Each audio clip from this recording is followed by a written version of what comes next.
I'm Emily Zhang, your moderator for today, and I'm really pleased to have a panel speaker here for you who are going to speak on some ways that we can develop some partnerships in matters that hopefully you might not have thought of or that are find challenging. But we actually have beside me Tanya Carnegie, who is National Director of Community Leadership of KPMG in Canada. And we also have Jamie Neeson, who is Manager of Community Investment at TransCanada Corporation. And our third speaker is Shane Smith, President of Wardrop, which I think you guys all recognize. And he's just running a little bit behind, but we'll add him onto the panel when he comes back. I just want to quickly poll the audience to see how many of you are engineers within companies. Okay, and how many of you guys are decision makers or executives, employers within companies? Okay, how many students? Wonderful. And others? So, other professionals? What does other mean? Yeah, what does other mean? Consultant? Non-engineers? But also professionals? Okay, great. So we have a great cross-section of audience members. And just to catch you up, Shane, we've got some engineers, some professionals, some decision makers, executives, and you can come on in right here. Or we can play musical chairs, that's fun too. Perfect. So this panel will hopefully be able to address many of your concerns and challenges and ideas, but I wanted to set a little bit of context for this session quickly. So EWB has evolved in the past 10 years from having minimal corporate reach, I would say, during its early predominantly student chapter-driven days, to now being more active in corporate engagement. And a lot of that effort is driven by our national office, professional chapters, and some by the student chapters as well. And while there have been successes, we're still testing out strategies to really connect with the workplace and create meaningful partnership and participation for companies, employees, and the nonprofit and the cause that the nonprofits are working towards. So, I see a huge untapped potential in the corporate world, and I think that you do too. So that's what we're here to talk about. So we'll first hear from the speakers, and then just take a few minutes and reflect on why you're here and your thoughts about your roles and ideas and challenges, and chat with your neighbors a little bit, and then dive into Q&A with the panel. So I'm going to introduce the speakers one at a time and have them come up and chat with you for about 5 to 10 minutes. So Tanya Carnegie is, as I mentioned, National Director of Community Leadership of KPMG in Canada. And she established and leads the firm-wide corporate citizenship and sustainability strategy. And one of the 4 pillars of their business strategy is that it encompasses the firm's relationship with the community and focuses on the firm's resources and knowledge to drive social change. And Tanya is a chartered accountant and also has a MBA and a BSc, and she completed the Harvard Business School Corporate Social Responsibility Executive Education Program. Also is an advisory committee member of the Queen's School of Business Center for Responsible Leadership. So with that, I welcome Tanya. Thanks so much, and good afternoon, everyone. So I've been asked to talk to you a little bit about the partnership that KPMG in Canada has struck with Free the Children as an example of a creative alliance. And I guess first, KPMG, as many of you may know, we're a global professional services firm. We operate in 144 countries around the world. In Canada, we are in 32 communities across the country, and we're about 5,500 people, ranging from large offices like here in Toronto to smaller offices in local regions. When we were thinking about, striking a partnership with Free the Children, it was really driven by what our people were saying and what our people were articulating as being important to them. To give you some context, about 1.5 years ago, when we launched our new firm-wide business strategy, we took everything that we were doing with respect to volunteering and the community and sustainability and the environment, and we made it a core pillar of our business strategy. And in doing that, we also made it an accountability of every KPMG person. So what that means is as part of performance management, you set your own goals with respect to community engagement, just like you do business goals and development goals and that sort of thing. You set your own goal with respect to your volunteering in the community and what that means to you. And that is part of your overall performance assessment and all that good stuff. So after we launched the strategy, we wanted to make it clear to our people that this is a strategy about our local communities. So we didn't want it to be, a whole bunch of national partnerships and sponsorships that we then pushed down and said to our local offices, okay, now figure out what you do with it. We really wanted it to come from the ground up. We really wanted to say, you know what, we've got a key relationship in each of the communities where we operate, and we really want to see how we can really make that come alive and put our skills to work to really help make good things happen in our communities. But what our people kept telling us was, that's great, and we're fully engaged in doing that, but we also care about what's happening outside of Canada. We also care about what's happening in the development world. We care about what's happening in Africa and India, and we want to be part of that. And we personally want to be part of that. We want to go and volunteer overseas to really help make things happen. So we were hearing this from across the country. We were also hearing from our people how important family engagement was to them. Our people told us that, you know what, we're really glad that the firm is supporting us in our personal pursuits, and that's great, but you know what, I've got kids, and I really want to help them grow up to understand the importance of being involved in volunteering, but I need help doing that. I'm not sure how to engage them. I'm not sure what's appropriate for kids to do. So, suggestions would be appreciated. So we were hearing all these things coming from across the country, and we started to think about, how are we going to respond to this? How are we going to help our people?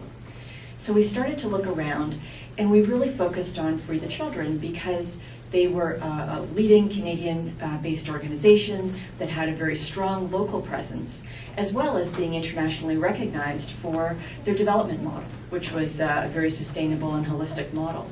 And they've got, track record for 10 years of taking volunteers, both youth and families overseas, to have volunteer experiences.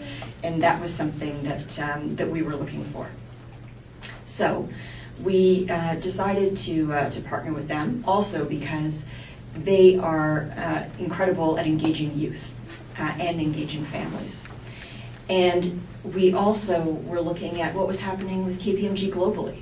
And globally, our firm has made a commitment to put our skills to work to help advance progress to achieve the first 3 Millennium Development Goals.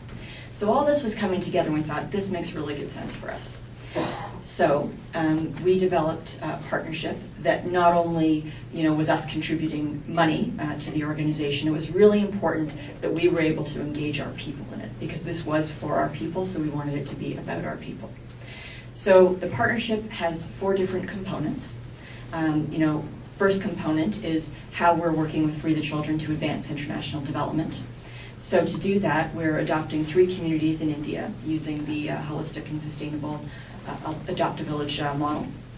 And we're doing 3 villages at the same time so we can help 3 communities advance in a regional aspect more quickly.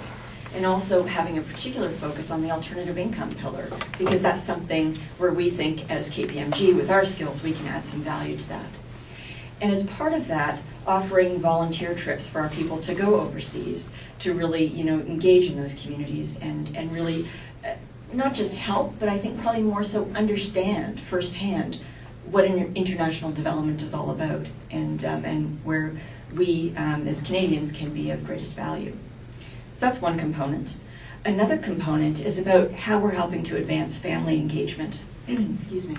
So to do that, we're hosting family workshops in our offices across the country.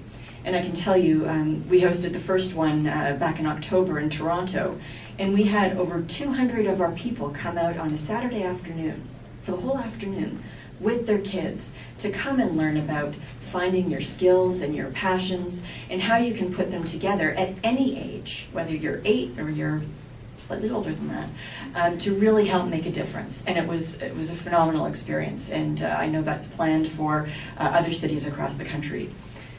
Another component is how we're helping to advance community leadership.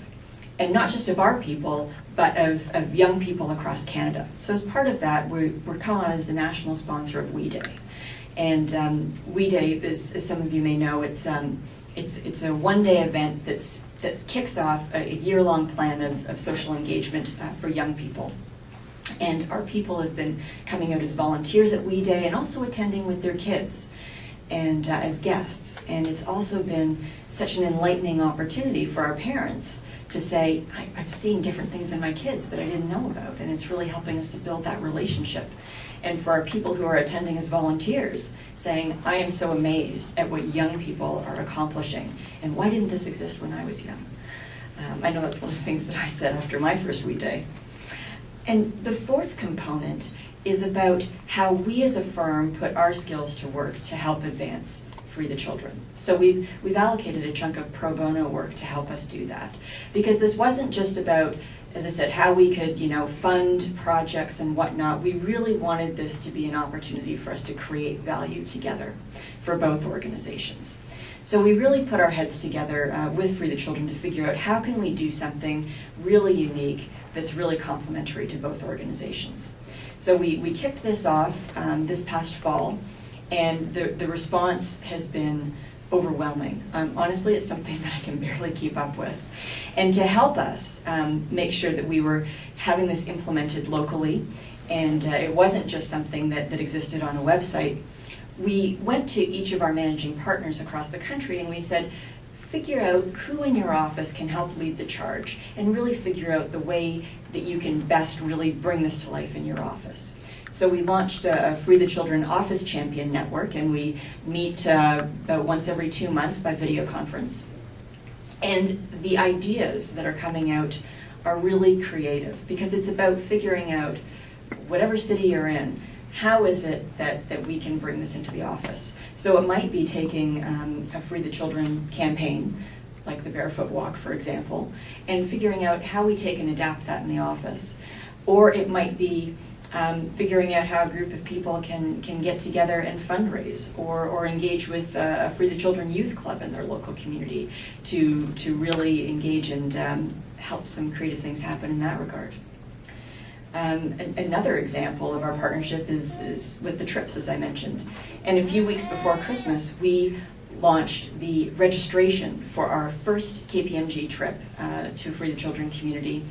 This summer we're going to Kenya. And the demand was so great that within half an hour of us opening the registration, we sold out. And I knew that this was popular, and I knew a lot of our people were interested, but I really didn't expect it to go that quickly, which was great. And we opened it up for not just our people, but for them to bring their family members as well. And we really wanted this to be something where people would self-select. We didn't want to pick people who would get to go. We recognized this was such a passion of our people that we really wanted participation to be driven by that. So actually we've opened a second trip, and that's nearly sold out as well. So incredibly exciting. In closing, I just want to give you some learnings that I had in building this partnership, and hopefully that would benefit you if you're thinking about something similar. I guess first of all, if you're looking to do something like this at your organization, be really clear about what your objectives are, what you're looking to get out of this. Also be realistic about what can be accomplished, both from your organization's perspective and the not-for-profit that you're looking to partner with. Because oftentimes when you're talking about great ideas, you think, oh sure, we can do that, and then you realize, well, maybe we're overshooting the mark a little bit. So be very realistic. Next, I would say really think through implementation. And once you've announced it and once you're rolling it out, what's it going to take to sustain this? And what's it going to take to engage people? Because often it requires more arms and legs than you might think, and I'm speaking from personal experience here. And I guess finally, think about how the two organizations can come together and work together to create value, to create something really unique. And it's a pretty exciting process to work through. Anyways, thank you so much. And I guess we're going to do Q&A later, and I'd be delighted to answer questions afterwards. Thank you.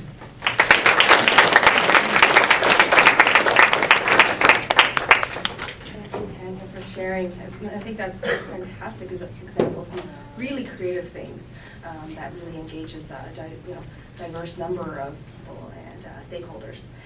And next up, I would like to invite Jamie Neeson, Manager of Community Investment for TransCanada Corporation, to speak. And TransCanada is not the highway, just so you know. It's a North American energy infrastructure company. And Jamie is quite the passionate community volunteer, and he serves on a number of boards and advisory committees for the nonprofit and volunteer areas. And he has a Bachelor of Public Relations from Mount St. Vincent University. He's an alumnus of Leadership Calgary and was selected among top 40 under 40 in Calgary by Calgary Magazine. So I'd like to welcome Jamie now.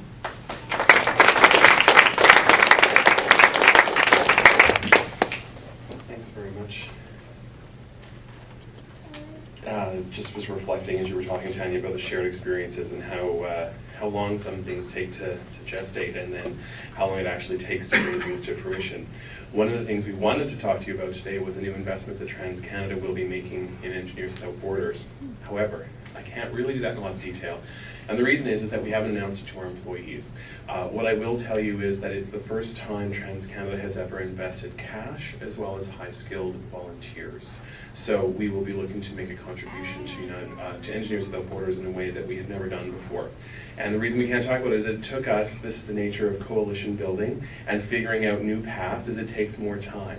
And we took us some time to figure out the logistics of making some of this project an operational reality. We have now finalized that, but we wanted a chance to talk to our employees about it first before I launched it here at the conference. So I'm sorry we can't talk about it in detail, but what I'm going to talk about today is a little bit about the state of business and expectations of community as a set of a frame of in which we are operating. And then I want to talk about why coalitions, and then I'd like to talk about how you can be personally engaged in your business or as a new employee of a company, and go from there. So we are certainly, as a business or in the corporate sector in general, in a bit of a paradox. We are currently held in a very low regard by many, many people, brought on by the likes of a BP oil spill, of WorldCom and Tyco, of Enron, all of those sorts of things. We're held in quite low regard.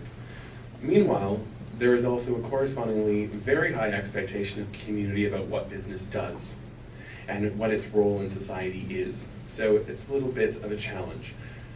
And part of the reason is the evolution of the social contract, and part of it has to just do with plain old economics. Of the top 100 economies in the world, 50 of those are businesses. If we looked at 50 years ago, the role of business was to produce its product or deliver its service, to pay its employees, and to pay its income taxes. And everything else was left to government to provide the public good. And that's no longer the case. There is an increasing expectation from communities that business plays a specific role in providing quality of life and value back to the communities where they live and work. We take that globally, and now we have a Nestle corporation that has 400,000 employees in 80 countries, and last I heard them speak, had just finished building a manufacturing facility in eastern Mongolia. So the challenges that presents in terms of understanding societal expectations, particularly if you're operating in countries where there's a democratic deficit, where there's poor legislative or regulatory frameworks, for example, around standards of human rights, around emission standards, all of these sorts of things, a business has to decide, what standard do we follow? Is it the standard that's in Canada that's up here around emission standards, but in Nigeria it's down here? And so companies like Levi's, for example, on the human rights level, have decided that they have their standard as a company of human rights and what they will respect. No matter where they operate in the world, they will go to whatever standard is higher, their standards or the regulatory and governmental standards. So that if they're operating in a country where there might be reduced costs for labor, that they're actually still respecting human rights at a standard level across their global operations. Those are the sorts of questions that businesses are having to ask now that they didn't have to ask 50 years ago. TransCanada, as Emily said, is a North American energy infrastructure company. That means we have gas pipelines, oil pipelines, we have gas storage, and we have power generation all across the continent. We supply this continent with 20% of its natural gas needs every day, which is a huge responsibility, and we take it very seriously. We own a power plant outside of New York City in Queens that provides New York with 20% of its power demand every single day. So the safe and reliable operation of our facilities is an absolute requirement. But I was just saying before the session started to Tanya, the safe and reliable operation of our assets gets us to zero. We didn't kill anybody today by blowing up a pipeline. I don't think we get any bonus points for that. The challenge for us is it's hard work. We work very hard and are very proud of our safety record and our protocols that are in place about how safe our operations are. But again, that gets us to zero. And so there's the community expectation of, well, what else are you doing? And there's the employee expectation of, I expect to have a good job. I expect to be well compensated. So who are you as a business beyond just your regular sort of what the stockholders are looking for? So that's sort of the operating environment. And I think the pressure now increasingly around corporate social responsibility is for businesses to look at that triple bottom line. Not only what is your economic performance, but what's your environmental performance and what's your social performance. So I think this is where coalitions come in. And as we look at a society of increasing complexity and interconnectedness, we have multiple systems that are moving and bumping into each other all of the time. We have corporate systems and social systems and government systems and health systems, and sometimes even within those systems, all three sectors are operating. And so coalitions, I think, are absolutely a necessity of operating today.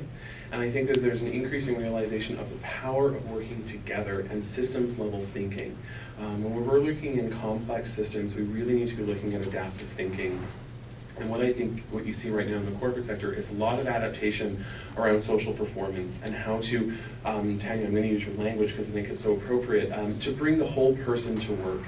We don't want you to just show up and be your engineer or the accountant all day and be a completely different person than you are at home, because what we know is that leads to very low levels of satisfaction in your job and you're likely to leave. Even if you're really good at your job and you like your job, the fact that you can't be who you are at your job is going to drive you away. Businesses get this. I was at a session a while ago with IBM, and they said the #1 requested document of new recruits at IBM is the Corporate Social Responsibility Report. And so this is where you as an individual, you're interviewing for a job, but you're also interviewing them as your employer. And what are the expectations that you have of your business and of your place of employment? That's not to say it has to be perfect out of the gate. There's change that can happen internally. And I will tell you that there are days I have dissonance around working in the energy sector. When I work, I bridge the world between the nonprofit and voluntary sector and the corporate sector every day. And I really love that space. And I see my role as being able to represent the needs of the nonprofit and voluntary sector and use ways in which TransCanada can take its unique abilities and resources and help create benefit to all community members. Our particular challenge is we have facilities all over North America. New York City, Houston, Toronto, the Portland's Energy Center in downtown Toronto is operated by TransCanada. But we're in the middle of the Bald Prairie. We're in the middle of Michigan and Sandwich, Illinois.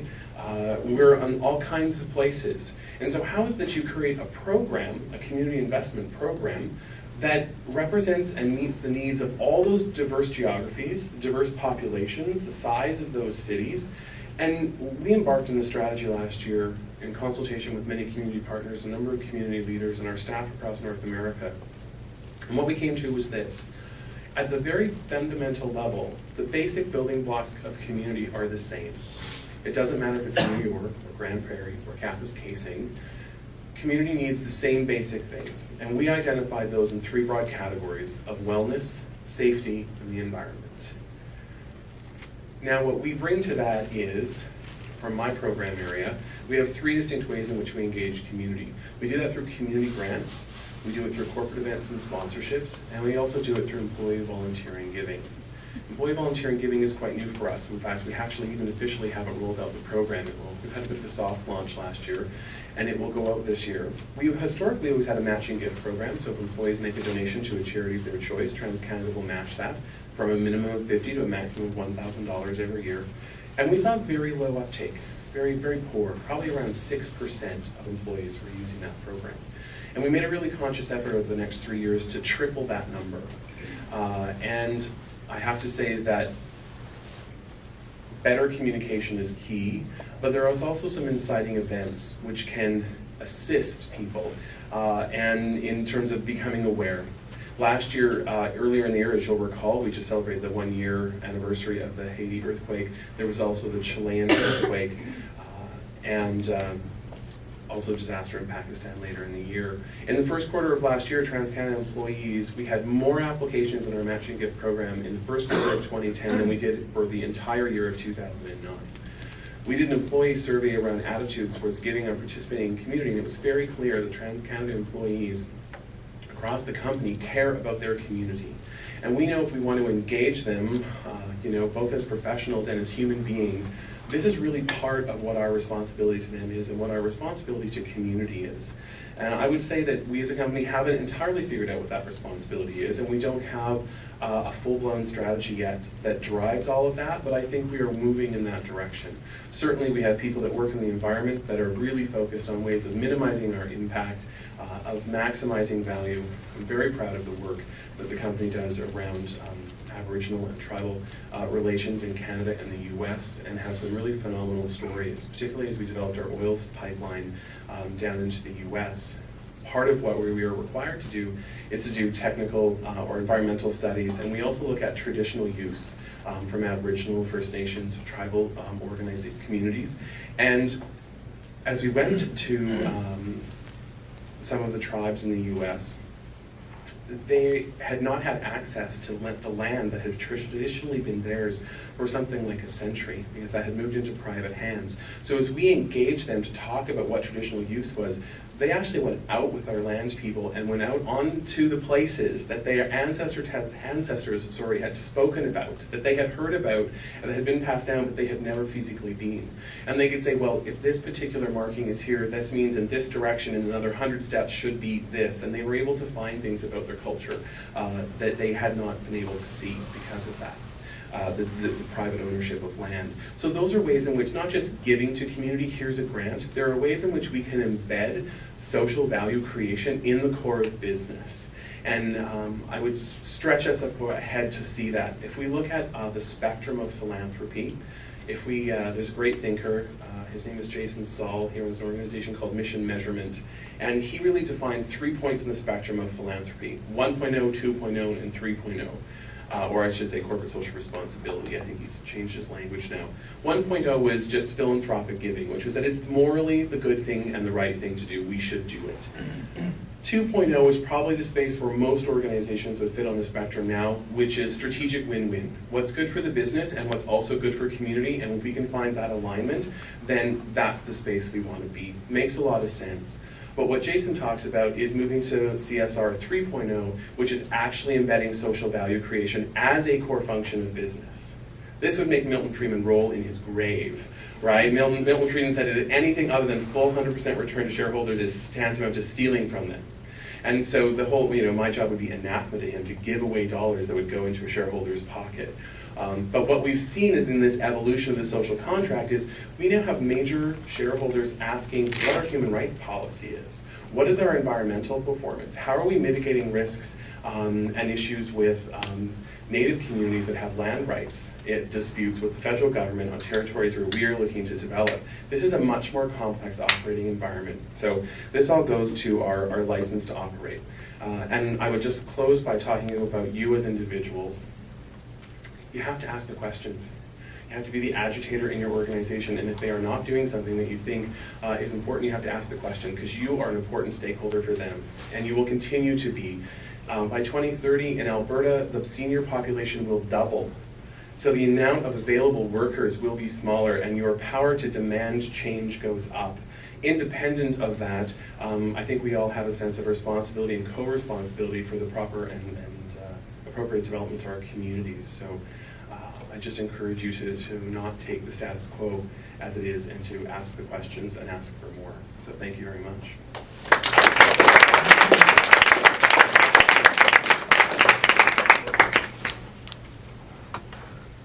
Thank you, Jamie. I really appreciate that you're able to share some reasons for building coalitions and challenging us to live up to that shared responsibility between companies and employees. And next, I have the pleasure of introducing Shane Smith, who I think everybody knows, I've seen a few times throughout the conference, is Wardrop's president. And Wardrop, I think everyone also recognizes, as a Tetra tech company, and as Wardrop's president, Shane is responsible for their national and international growth and prosperity, and working collaboratively with the bigger Tetra Tech organization to contribute to the overall global growth and bring that leading-edge full-service solution to their customers. And Shane is very active within the business community. He serves on various nonprofit boards.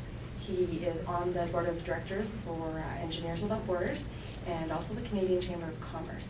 And he was also chair of the Ontario Chamber of Commerce Board of Directors in 2008 and 2009, and of course past chair in 2009 and 2010. So let's welcome Shane.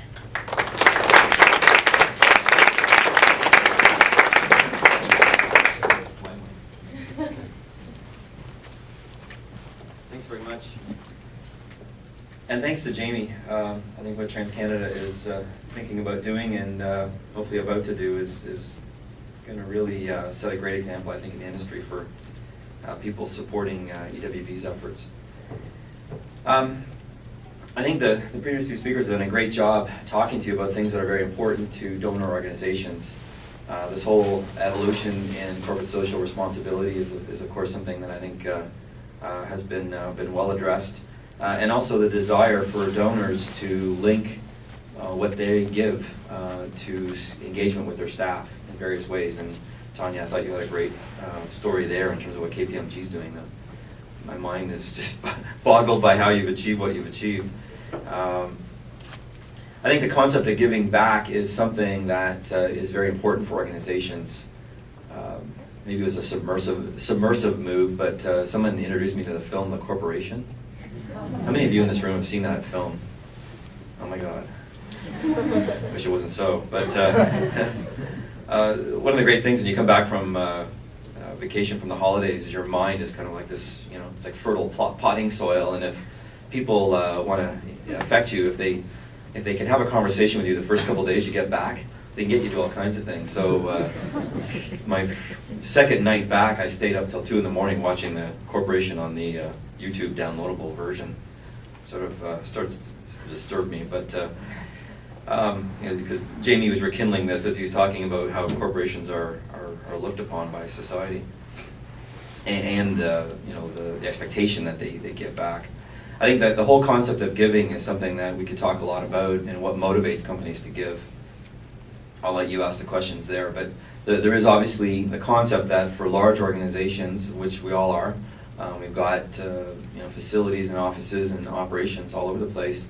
There is a concept of giving locally, of course, to the communities that where you benefit from the business and from the talent. But there is this concept of giving to global causes as well. And I think it's important for leadership within organizations to recognize that there is the local component and there is a global component. And sometimes it's the global component that's hard to have that engagement with. It's easy to do all the things of the fun runs and the dragon boats and all the things that we do in the local communities. It's easy to engage people in that, but how do you engage people in the global giving? How do you make that meaningful? Is kind of a topic that we can talk about. But I just wanted to share with you a little bit of the story in terms of how support from Wardrop and eventually Tetra Tech evolved. And I think it's probably a story some of you have heard, because we've told it a number of times, but it is instructive, because hopefully it'll inspire you to have the same kind of impact that Jane had within Wardrop.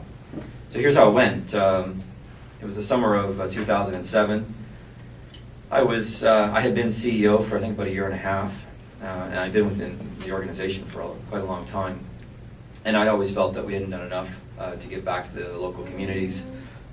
Wardrop had a legacy history of involvement in Africa for many, many years, many decades in fact. We'd had subsidiary companies in Africa doing African development for the World Bank, for CETA. So certainly the challenges of African development were known to me. And it was about the summer of 2007 that I believe I shut down our African subsidiaries for a number of reasons. But I was looking to replace that involvement in Africa and in development somehow. I was also looking for a charitable cause which we could get, align ourselves with in a major way that would matter to our staff, and that would kind of make sense with our values and our legacy. So in and around that time, I got a phone call that there was this young up-and-comer summer student that I really should meet. And it was Jane Pollock Scoutcraft in our Winnipeg operation. So she was, Jane, I guess you were a summer student for, was it the first year? Mm-hmm. Yeah, first year at Wardrop. And so as I like to do, I like to maintain my connection with folks throughout the organization. I just asked Jane if she'd, go for a beer and I could find out about who she was and what she was up to. And in the course of our conversation, she told me that she had been a chapter president for EWB. And I said, oh, really? This is an organization that I want to know more about, because when I actually competed for the CEO position, I talked about giving and how I wanted to align the organization with a social cause, and I actually had 3 ideas as to which organization it might be, having done no real research. It was just kind of my perception. And that one was the Stephen Lewis Fund, second was EWB, and the third, I think, was World Vision. And so I'm like, okay, well, tell me more. And so Jane, of course, got into a pretty convincing spiel about EWB and connected me very quickly to Parker and George. And months later, over the course of that time, convinced me to go to the first EWB conference. I guess this is my 4th now, but and that changed everything. It was at that time that I was absolutely convinced that this was an organization which we had to get behind in a big way. I feel very strongly that the engineering community is cheap. They don't give enough. The entire consulting enterprise, when I cracked open the EWB annual report on the plane, I think somehow Jane got me, I can't remember if it was right after the beer or whatever, but this thing was in my hands pretty quickly. And I was just amazed at how little support Engineers Without Borders actually got from the consulting profession, which by the way is like a $22 billion business in Canada alone. I was just amazed, and it's completely unacceptable. It's completely unacceptable that our professional associations aren't supporting EWB, and it's completely unacceptable that every professional engineer or every graduate engineer isn't giving a fraction of their salaries to EWB. That's unacceptable. So this kind of formed up my belief system, and I didn't need to get anyone's permission to start to put together a major initiative. So Jane, together with Bud, who's also in the back of the room, put together. I basically just kind of went to the EWB and said, what do you guys need? And what they needed was sustained support. They don't want to have to fight for for an annual donation, and no organization does. So they needed sustained support. And although we talked about a number of ways that our staff could get engaged and whatnot, what they really needed was support in a number of ways. But mostly they needed money, which in itself is there's nothing wrong with giving that. And in terms of a staff engagement vehicle, I think we're still looking for a way to maybe be more effective in terms of engaging our staff, with EWB's efforts. But we came up with a 3-year memorandum of understanding where we agreed to sponsor conferences at certain levels year over year, and we would provide a certain amount of money for the overseas program support. And we also had a workplace engagement component where we would start to educate our staff on what Engineers Without Borders stood for. We would have an awareness campaign to try and encourage other sort of individual giving and involvement of our local offices with all the local EWB pro chapters and student chapters. So I think that's still very much a work in progress. But the other thing that we also committed was executive support, in particular my involvement in EWB, which eventually came into being involved with the board.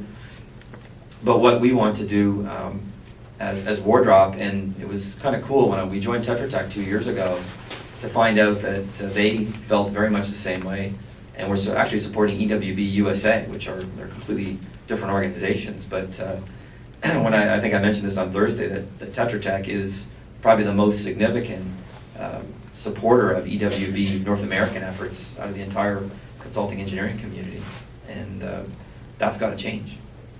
So what we can do is set an example. So this is another thing that donor organizations can do, is that if they want to multiply their impact, is to get their profession professional associations get their, sort of associates and competitor organizations in behind the cause, and even get their customers involved. And actually, although I wasn't involved in convincing TransCanada, TransCanada is the oldest customer. When we were founded in 1955, Wardrop worked for TransCanada as one of the first customers within that year. So it's great. It's no mistake that I find a lot of my customers thinking of EWB, because when you work with customers over the long term, typically that's because you have some shared value systems. So there is obviously something in it for any donor organization, if they have a cause, to try and leverage broader support for that cause and basically bring all their friends to the table as well and multiply that effect. So I think I'll end with that. I think our challenge is, and I know in addition to Jane, I think Sharon's in the room as well from Wardrop, and I think it's kind of an open question in terms of how we increase the level of engagement of our own staff with EWB. But I think in the meantime, hopefully, my story has kind of clarified why we feel as strongly as we do and what we feel our purpose is in terms of kind of trying to leverage more of a community of involvement. But I look forward to the Q&A as well. Thank you.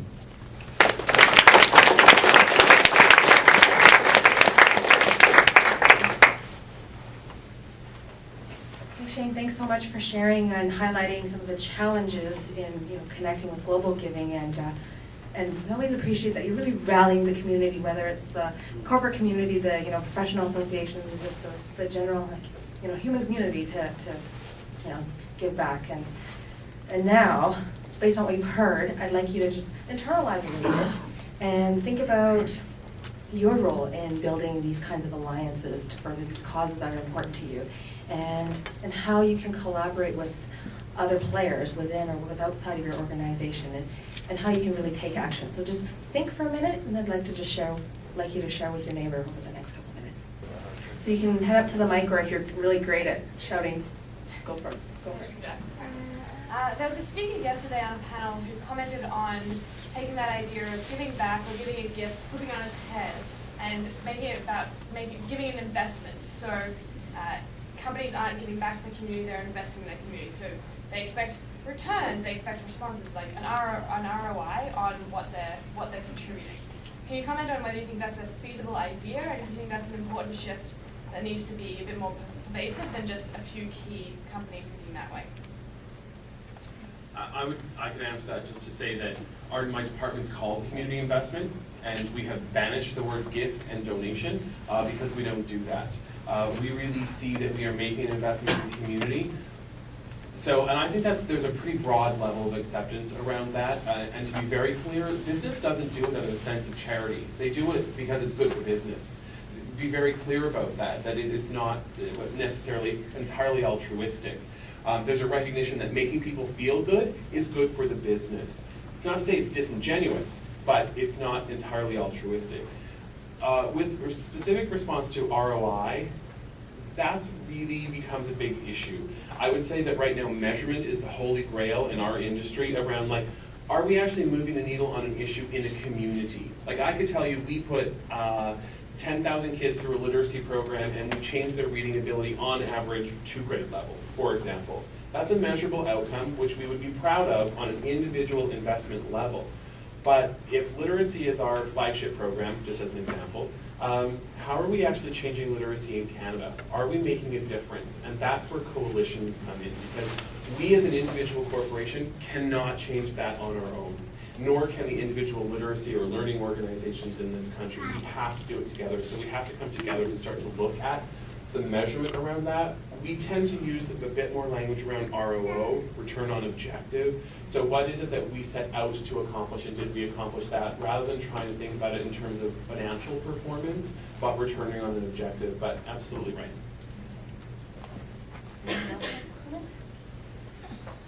Okay. Can I do a follow-up to that?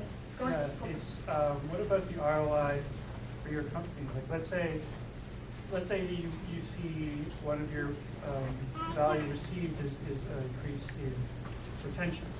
That's something you could quantify numerically. Do you ever do that? Yes. Yeah. We would look at that, and that's the part where I don't have to come up with every measurement on my own. HR already knows how much money they save by retaining a good employee. So I can just say, if your objective is to retain people, and I can create a program that does that, that measurement's already built in. Like, I don't have to recreate it. We know that. So we just have to ask the question, which we did. We were an Olympic sponsor last year in Vancouver, and we did a quick 2-question survey about, did it increase your pride in the company, and a couple of things, and like the response rate was high 90s. So we know, some of those things don't necessarily have to be complicated, but they really need to start to point indicators. The measurement questions, as you mentioned, I mean, that really is the hot topic right now. How is it that you tie back, outcomes to either, company objectives or to community objectives? I know one of the things that we do a great deal is we think about, why is it that we would get involved? How is it that we can help move the dial on something as opposed to another organization? That's one of the things that we look at. And we also look at, how is it that we can get our people engaged? And those are some of the things that we look at when making decisions. And then when figuring out, has this been successful? As you said, Jamie, we go back and look at, say, how has this helped to move the dial? How has this helped to achieve the objectives for the organization? And then, what's been the experience of our people? And then how has that, made them feel more connected to the organization and to the community? If I might, maybe just take a little different twist on this, because ROI and metrics, they're all ways of rationalizing a decision and basically making sure that that decision is the right one. And if you can, fashion metrics around anything, it's a good thing, or sometimes it's always supposed to be a good thing. But I just would say that there is a role for leaders in organizations to, if you are truly a values-based organization, then the leadership of that organization, without metrics and ROI and all that kind of stuff, should be able to make decisions around supporting certain causes which are in alignment with that organization. And some things, supporting some things is just simply the right thing to do because it aligns with the values of the organization. And it's very difficult to create metrics around your social giving or the things that you're aligned with, at least on a sort of 1-to-1 ratio, saying, well, I supported that one cause. I wonder how much did it increase my retention? And these things are pretty impossible to figure out. You can measure your staff satisfaction with your company's reputation and with its overall giving program, and I think get some good information there, because you want to make sure that what you're doing is resonating with your staff. But I put this on leaders. And it's up to the leadership and management of companies to figure out what they want to do with, what is sometimes seen as a discretionary resource, right? And to maintain that longer-term commitment to those types of causes, definitely takes leadership. And I'm all for measuring things and whatnot, but trying, if you folks are going out and trying to talk to leaders within your organizations to get them to support, EWB as a cause, for instance, and you're doing it on the basis of ROI, it's going to be very hard for you. I would just quickly add to that as a non-engineer working with a company of a lot of engineers, I go to things where we're measuring things to the quartile and decile, and everything is measured. And there's a great community leader from Calgary who said something at a meeting about a month or so ago, which very much to the point. And her fear, she's leading the nonprofit sector, her fear is putting an economic value on volunteerism and all of that kind of thing. And one of the points she made was, what is the value of me holding your hand while you die? And it just says there are some things which we just know to be the right thing to do that have value, and there is no way to quantify it. And so I think that business will always look for the justification, but it really just struck a hard chord with me, not just an intellectual one. Thank you. I'm actually just going to take 3 questions at once and then see if we can address this. You had your hand up. You guys talked a lot about partnerships with children. Can you talk more about student groups and what are the primary motivations behind a corporation? Like giving a donation to a student group or building a relationship with one. Okay, and grab a couple more. My question is actually a liability one, is to engaging your staff, especially your engineering firms engaging with engineers to the orders. How do you balance the liability, or how can you convince an engineering firm to balance the liability about having their staff as staff, even if it's pro bono, to give any sort of advice to these teams?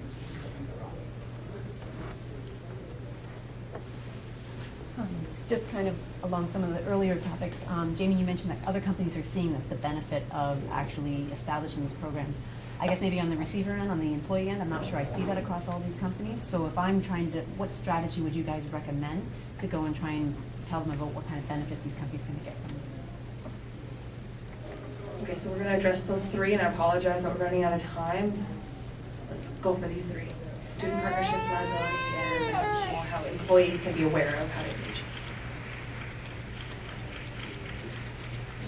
This, it's kind of, it may hit on a couple of different issues that were asked in the questions, but there is this issue of too much donor involvement with an organization. And I'm not so much worried about liability or whatever, but EWB as an organization will have a challenge if they have, let's say a year or two from now, 50 large donors that all want to engage them and all want their employees to do certain things. It's going to change the way EWB functions and what programs they have. So in my mind, it's tied aid. and we have to avoid getting too many donors aboard that want to tie their giving to certain objectives. Now, if those objectives are completely aligned with EWB's doing, and they've got people in the organization that are, would be great to send abroad and all this kind of stuff, then that's a good thing. But I can just imagine it can get out of hand. So it's a bit of a caution. On the student thing, I just, there's a lot to be said for organizations of, maintaining connectivity with students because we're trying to recruit. And EWB for me is the cream of the crop with respect to the engineering profession. So it's any association with student chapters or pro chapters, I would really encourage any sponsoring organization to support. We're not an engineering firm, but I can tell you from a student engagement perspective, it's something that we're pretty actively doing as well. Not just from a recruiting perspective, but we find that a lot of really neat and innovative ideas about things that we should be thinking about as an organization come from our engagement with student groups. So that's something that we find incredible value in doing on campus. So like this stimulate Yeah, so we'll leverage our relationship with accounting societies on campus, for example, to say what kinds of things are important to you as you search for a new employer, and that gives us really great insight. So it's very much a two-way conversation. And you had a question in the back about how to help employees understand a little bit more about what they can do. We were chatting about this a moment ago. A lot of times people are really engaged, but they don't necessarily think of it as volunteering or being engaged. So I think it's really helping to open the dialogue and the conversation about what volunteering and what engagement looks like. Because sometimes people think that it has to be something really massive and it has to be a huge commitment, and they lose sight of the fact that little things really do count. So I think it's broadening that conversation to a large extent. I think I would kind of tie the questions together to say that you have to remember that when you're going forward to ask for support, that you have something to offer. It's not sort of just a beggar on the street. Do you know what I mean? That it's not alms for the poor. This is who we are. Here are like 400 people in a faculty that are all going to graduate and need jobs, and how do you want to have mind share with them? Are you innovating? Are you doing something that's of interest to that person? So go to the company's websites, look what their philosophy is around giving, look at what their priorities are, and don't waste your time unless you think it's a complete fit. And I would just tie that to the liability question, because I think you're right. Businesses are going to have their own drivers, and I think we're evolving to a place where just because somebody wants to give you money doesn't mean you should let them, because it might be more work than it's worth. And I'm sure many of you have been part of organizations that end up chasing their tail for funding and creating programs for funding, and don't do that. You are who you are, and if someone can't give you money because of that, you'll find someone who will. And when you get that alignment and you find the synergy, they'll become a really powerful partner, and it'll be more than cash. It'll come with people and marketing support and promotion and leadership, and that's what you want. you know, and recognize that there's a spectrum of people who give. There'll be people who think that writing the check is the big idea. And if that's their big idea, then take the money and send the thank you note and do whatever you're doing. But when you find the person, like Shane, who was really going to commit personally to their time, to make it a priority for their business, to clearly make a plea for others to see value, that is worth more than a single check. And recognize that that's where you need to put your efforts. And take the money from the company that wants to give you, you know, just take the check and go. So I really recognize that you guys are going to settle. Okay, so they haven't asked us to leave, so let's take some more questions. Oh, no, they already did, but I promised Volunteers are going by, I think that's wrong time. So they've already told us to get out. Told us to get out. So, you know, there's tons of excitement, and maybe you can sneak in some time for some questions later, but, you know, I see a lot of passion, and I see there's such hope, you know, just within these three speakers that we can connect and, you know, have it make sense for a company, have it make sense for us as employees and as people. So I really, really appreciate the speakers sharing their insights and giving their time, and this has been invaluable. And thank you guys.